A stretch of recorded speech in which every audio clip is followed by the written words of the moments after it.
Hi, everyone, and welcome back to Season 7 of Stand Up and Stand Out. Párate y desdécate. I'm your hostess with the mostest, NikkI Green. As a life and business resiliency expert, I thought we would share some stories of resilience this season. It's also the 1-year anniversary of Chameleon Mindset, my best-selling book, and we are giving away a bunch of great prizes and deep discounts on my coaching programs to celebrate. Be sure to check the show notes of each episode to learn more and follow me on social media. I hope you're enjoying Season 7, and I look forward to hearing your feedback and comments on the fascinating topics we're going to cover with each guest. Hello, everyone, and welcome back to Season 7 of Stand Up and Stand Out. I'm your host, NikkI Green, the life and business resiliency expert, and today on our show, we have Jane Vandermeer. Well, let me tell you guys a little bit about Jane before we get started. So Jane Vandermeer is a highly respected trailblazer in the realm of personal style, renowned for her exceptional expertise and profound understanding of the language of fashion on an international scale. With qualifications in various facets of the fashion industry, including design, textiles, consulting, and education, Jane has emerged as a leading authority in the field, earning admiration from industry professionals worldwide. And you guys know how I feel about fashion and how important it is to have a brand of your own, separate from your career, separate from everything else. And so Jane is going to talk to us a little bit about her style, how she helps people, and also, some of the adversity that she's overcome in her life and career. So, hi, Jane. How are you today? How are you? Thank you for having me. I'm very excited to spend time with you. Oh, thank you so much. And she's coming to us from the future because she lives in Australia. So she's I'm like a mirage. That's beautiful. So Jane and I know each other from Leadership Global, one of the wonderful networking groups that I belong to. How do you love and how long have you been a part of Leadership Global, Jane? Great question. About a bit over a year. So I actually was in a book with, and Linda was in the book as well. We were both co-authors. And I remember thinking, oh, she's very special. And we met via Zoom, and yes, it's a very, very special group. I'm very grateful to be part of it. And of course, beautiful Colleen. And then I popped across last year to one of the leadership retreats. So I got to meet everyone in person. Yeah, it's a very different group that I really value. I love it. And we're really making it global, right? We're not just putting it in the title. Yeah. Jane, why don't you tell us a little bit about your story and your origin and how you came to get into the world of fashion? Yeah, thank you for that beautiful introduction. I think I'm one of those very lucky few who always knew basically what I wanted to do. I remember being at secondary school, with careers days when you have those kind of things, thinking, I don't need that. And I can see I probably didn't value, as teenagers, you don't value these things enough, I suppose. I always knew. Having said that, back then, I didn't really know. The only thing I knew to do was either become a fashion designer or work in a shop. And so I did work in a shop, but fashion design was what I set my heart on. And I'm a qualified fashion designer. That was my beeline. I started sewing at about 9 years old, and I've never stopped, actually. I'm lucky enough that it just runs through my soul, my blood, my creativity. When in doubt, play with some fabric, and it just makes, I describe myself a bit like a flower. If I'm not creating for a patch of time, I sort of wilt, whereas it feeds my soul and I feel like it's incidental meditation, because you've got to concentrate and you've got to, you've got to be present. Otherwise you make mistakes, you hurt yourself, all those kind of things. So you need to be present, and it takes time, it takes time to make any kind of garment. So I find it gets you in the zone, it gets you grounded, it gets you out of your head, and often brilliant ideas. I'll often have a notepad beside me, old school, and think, oh, that was good. Write that down. And so, it's been my career and my love and what I share. Yeah. Oh, I love that. Yeah, growing up, my mom made all of her clothes. And then when she had me, she made my clothes. I went to a private school for the first couple of years and had to have uniforms, but we couldn't afford them. And so we made them. But it was kind of cool because all the kids had exactly the same uniform. Mine had a little bit of flip. Yeah, yeah, yeah. I love it. I love it. And that's part of what I've loved over the years of not wanting, even when you're younger, you sort of you do want to fit in. But in the same sentence, I don't want to look like everybody else. It's this sort of dichotomy, isn't it? And then somehow at a certain point, we embrace that. And so actually, even to this day, so I'm not designing these days, but I'm a stylist. And I'm probably one of the few stylists that is not about let's go and buy a brand head to toe, because that might be in the advertising campaign, because I feel like that's a bit like a uniform. The thrill is cherry picking, and that's the art, I might add, of cherry picking different things and then add in. So I teach women how to perhaps alter and upcycle and sew. And if they can sew, I extend that and push their boundaries a little bit. And if they can't, I'll find someone who can help them. And that's globally. Wherever you live, I can find people all over the world. But it's sort of reverse engineering how to think about fashion and what we wear so that it really reflects who we are as women, because we're multifaceted. We're really interesting, multi-layered beings, aren't we?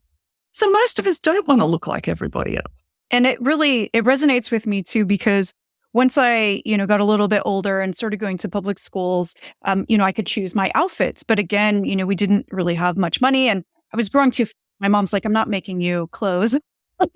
You're just going to grow out of it. So I got a lot of hand-me-downs from other people. I was always the smallest person in my class, but it was great because then I could eclectically put stuff together. And then if my mom just needed to sort of slightly alter it so that it would fit me better, I was able to do that. And so I think that's a great idea for people as they're thinking about their wardrobes. You don't always have to start fresh. It doesn't have to be brand new. No, I'm probably one of the few stylists who will say when we start working together, don't buy anything. Don't buy anything for a bit. I tend to work with women for about 6 months. That's my signature sort of program and way. And there's a reason why it's structured that way. But I do say, don't buy anything just yet. Don't throw out things, but don't buy anything, because I'm pretty good at being really lateral with how to make things work.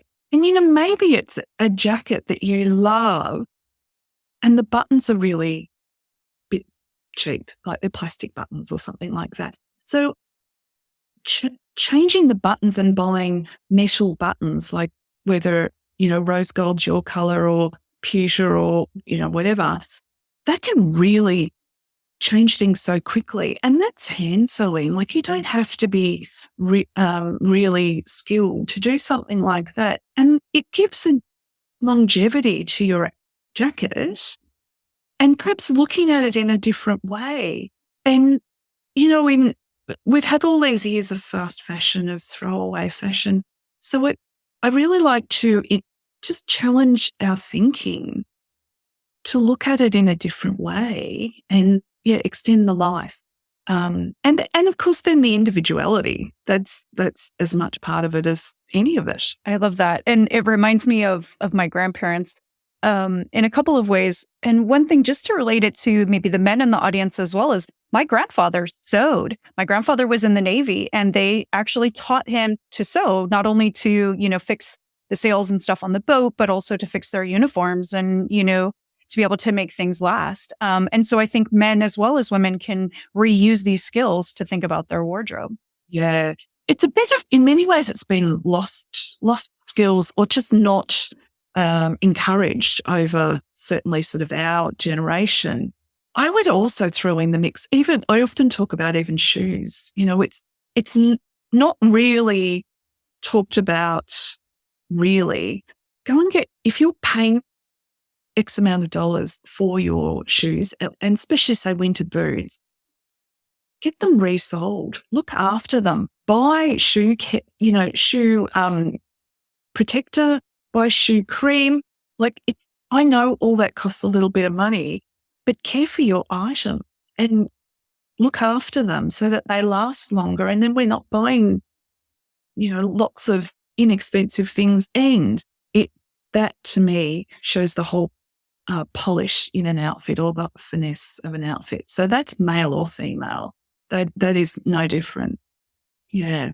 Yeah. My parents owned a barber shop, and they had a gentleman that shoe shined. So I learned a lot, while people would be waiting for their haircuts, they would get their shoe shined as well. And I realized then, same thing, that you could get your shoes like resold, and how easy it was, and how much, less expensive than buying all brand new shoes. And so, I did that throughout my career, and everyone's always like, well, how do you have so many nice pairs of shoes? And I was like, well, for a couple bucks, I can resole them and keep them going. That's it. And like I've seen more with ladies, I suppose I take notice of the heel at the back of the shoe that your driving shoe, which would be the reverse for you, that's all stuffed. That she can have the most beautiful outfit, but that detail to me lets down the whole outfit. And it's such a small detail that can then elevate the whole outfit. So it's just thinking about things a little bit differently. Hi, everyone. My name is NikkI Green, and I am a life and business resiliency expert. I have been helping people for over 2 decades overcome their challenges and achieve their life and business goals. I wrote Chameleon Mindset for others seeking clarity while acclimating to new situations. This entertaining yet research-based guide to transitions will open your mind to unique strategies for finding purpose and achieving your goals. Through my new book, you will create the happy life you desire with 5 philosophies for change, beginning with C for creative adaptability. Move from resistance to resilience by assessing and adjusting your risk tolerance. The practical lessons in Chameleon Mindset will help you shift your mindset, sharpen your skill set, and overcome the things holding you back from dealing with change.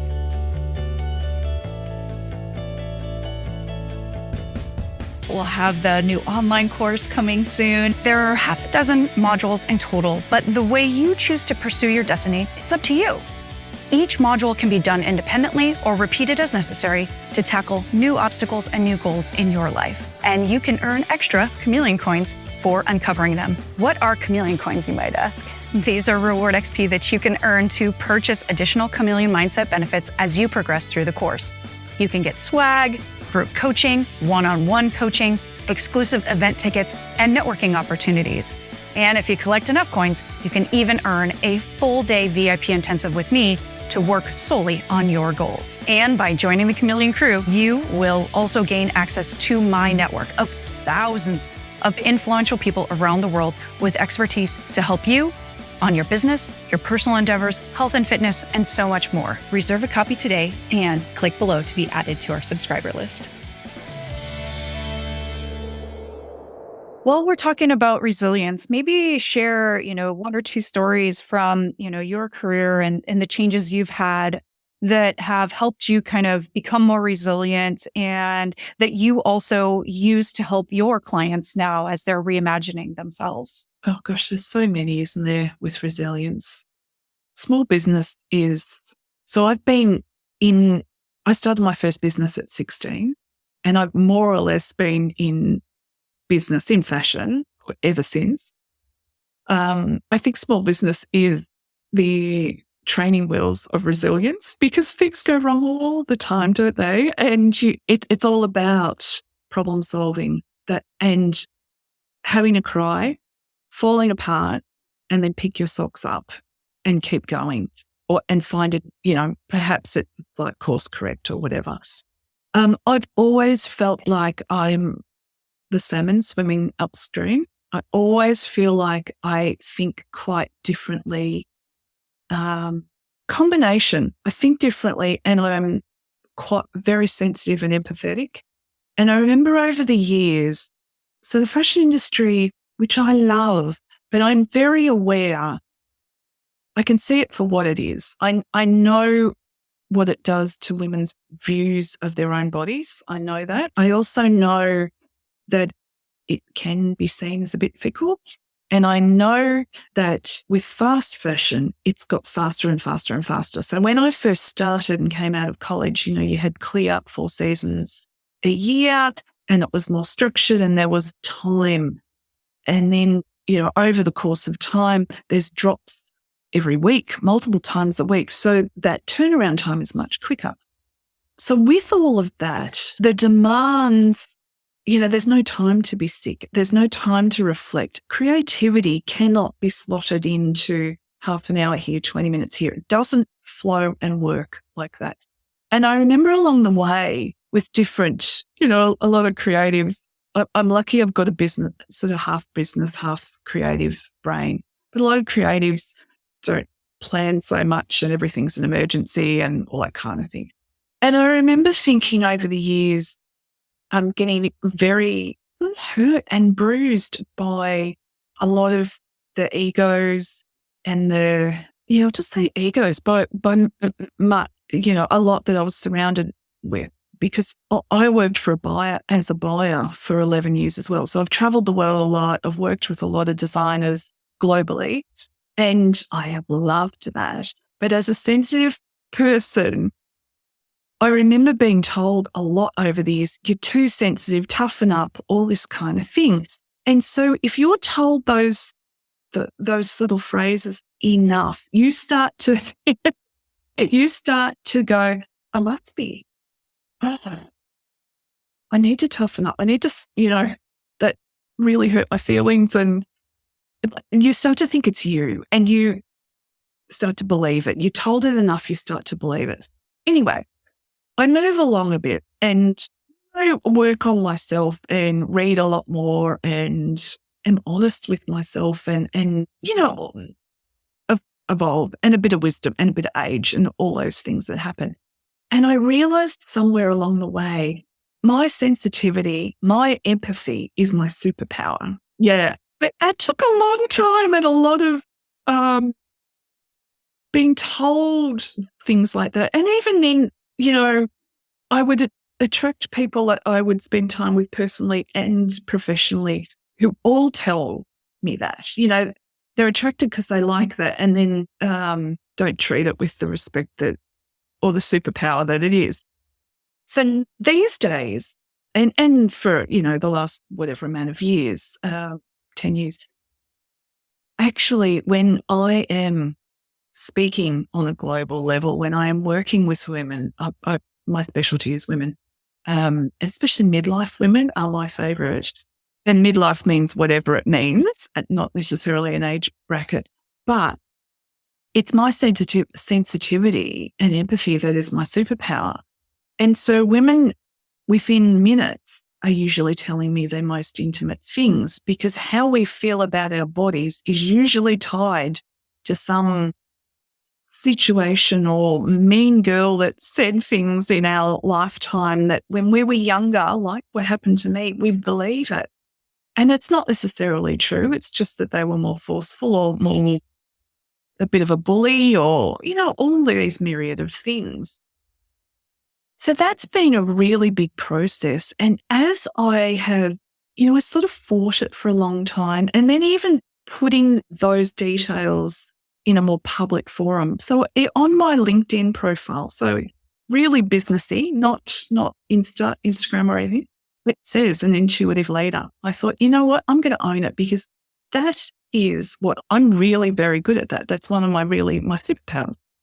And I thought, I'm scared putting on LinkedIn. That's just, and then I thought, you know what, I put it on there. And of course, the right clients find me because that resonates with them. And the ones that are not, they're not my people anyway. That's so perfect and such a great lesson for all of us. And we talk about this, I talk about in Chameleon Mindset about the importance of, our wardrobe, our hair, especially having Barbara as parents, that we get trapped in our mind in a certain time, good and bad, that we don't always progress. And so by staying in that sometimes, and you talked about makeup too, for women, that we're not letting ourselves progress forward to see the new possibilities of who we can be. And I love that you do this for so many people, and especially women, because we do need to continue transitioning into the next phase of life, and no better way to do that than what you see in the mirror and how you dress and how you take care of yourself. So I'm sure you have some great stories from some of your clients there. I feel too, for those of us who are, and it isn't necessarily whether we're in business or we're working for someone, but it's more about how you think. So if you are someone that is part of what you're driven by or interested in is personal growth and evolving and moving forward and reaching for your goals and being brave. If that is all part of what you are striving for, then dressing like you did 10 years ago, 5 years ago, even 1 year ago, like we're growing and moving so fast, many of us. So if we're not tweaking, like it might only be a tweak and it might be a full, evolvement. I get it. There's a lot of fear with that. I understand that. And I think that's where, in my case, my empathy and gentleness comes in, because I understand, I'm holding your nervousness and your fear and your self-consciousness and your body dysmorphia and all these things. I'm holding all that in my hand, and I really respect the enormity that is.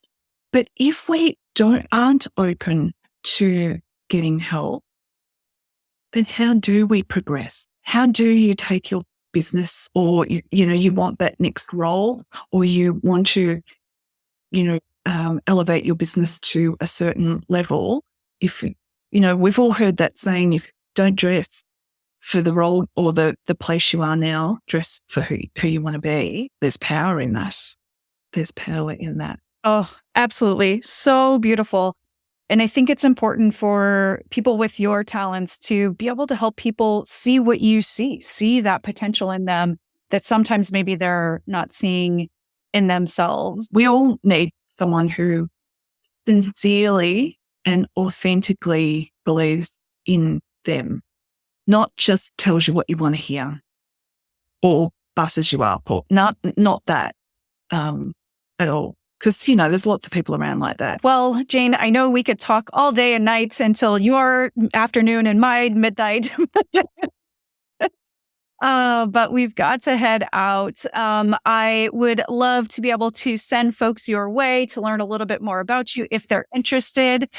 So why don't you kind of let people know where they can find you? Yeah, thank you. So the best place to find me is my website that has the most paints the most cohesive picture about all the different things or services I do. It's called finesseyourstyle.com. Otherwise, connect on LinkedIn with me. I'm spending time over there. But the website will give, like I said, paint a picture as to how I work and give you more information. And I'd love to have a chat. Yeah. Oh, lovely. And I can't wait to come visit you in Melbourne. So we can. Oh, yay! Well, sorry to say we have to leave, kids. It's time to head on to get ready for the next episode. If you guys have enjoyed the show, you guys can head over to the NikkIGreen360.com. If you click on the podcast button, you can catch this episode and so many others. We're also where all the cool kids hang out that do podcasts. I hope you guys have enjoyed this episode of Stand Up and Stand Out. This is NikkI Green signing off.